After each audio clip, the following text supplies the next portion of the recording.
নতুন এই জাতের পান চাষ করে যে আমরা এত সফলতা পাবো তা আমরা কখনোই আগে ভাবিনি। আর এই জাতের পান যে এত ভালো হয় তা আমাদের এর আগে কখনোই জানা ছিল না। আসসালামু আলাইকুম। আলহামদুলিল্লাহ, দীর্ঘদিন যাবত আমরা পান চাষ করে আসছি। পান চাষ করে আসার পরেও আমরা জানি না যে আসলে দেশি পানের থেকে এলচি পানে আসলে অনেক টাকা হয় বা এই পানগুলো অনেক ভালো হয়।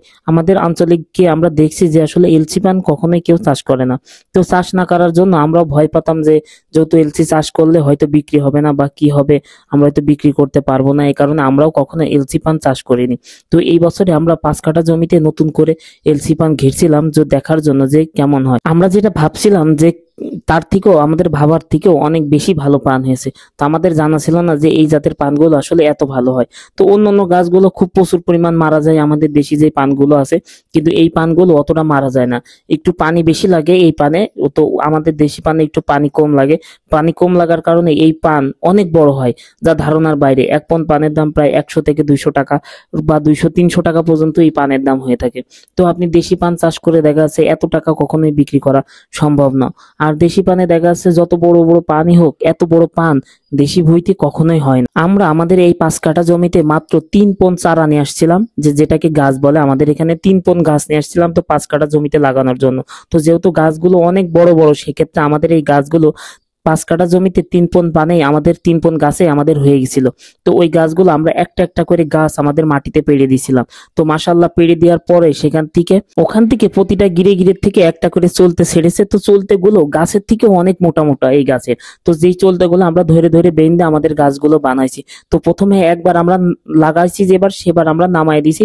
তো এবার আমরা সেই গাছ থেকে এবার 2বার হলো।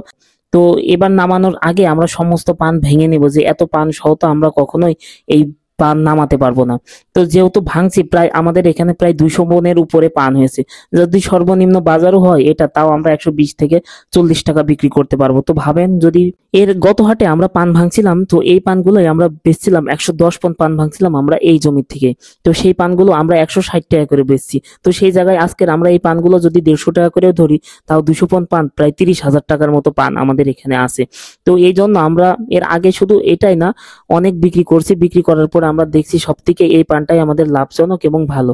এজন্য আমরা এবার এই বছর আবার নতুন করে আরো 10 কাঠা জমিতে এবার বরজ ঘিরছি। তো এইগুলো আপনাদেরকে দেখাবো ইনশাল্লাহ। আমাদের এখানে কেউই এই জাতের পান চাষ করে না। তো প্রথমে যখন আমরা এই পানগুলো লাগাবো বলে আমি ভাবছিলাম, তখন অনেকেই আমাকে বলছিল যে এই পানগুলো কখনোই চাষ করো না, এই পানগুলো তোমরা কখনোই বিক্রি করতে পারবা না, বা আমাদের এখানে এই পানগুলো বিক্রি হবে না। তো এই জন্য আমি 10 কাঠা জমিতে পান ঘিরছিলাম। তো ভয়তে আমি এই জন্য 5 কাঠা জমিতে ঘিরছিলাম, যদি কখনো সমস্যা হয় তাহলে তো আমি বিপদে পড়ে যাব, এই কারণে। তো আল্লাহর রহমতে তো এই 5 কাঠা জমিতে যে আমাদের এত ভালো পান হবে তা আমাদের কল্পনাতেও ছিল না, যে আর এই পানগুলো এত ভালো হবে। তো অন্য অন্য পান দেখা যাচ্ছে আমাদের এখন দেশি পান আছে, সেই দেশি পানগুলো যদি সর্বোচ্চ ভালো হয়ে থাকে তো 110 থেকে 120 টাকা বিক্রি করা যায়। কিন্তু আমাদের এই পানগুলো যদি সর্বোচ্চ ভালো হয় তো 250 টাকা 230 টাকা পর্যন্ত বিক্রি করা যায়। তো আমরা আমাদের এই জমির পান 230 টাকা 200 টাকা করে আমরা এই বুজার পানি ইনশাল্লাহ বিক্রি করতে পারবো। সবাই ভালো থাকবেন, দেখা হবে নতুন কোনো ভিডিওতে, নতুন পর্বে। আল্লাহ হাফেজ।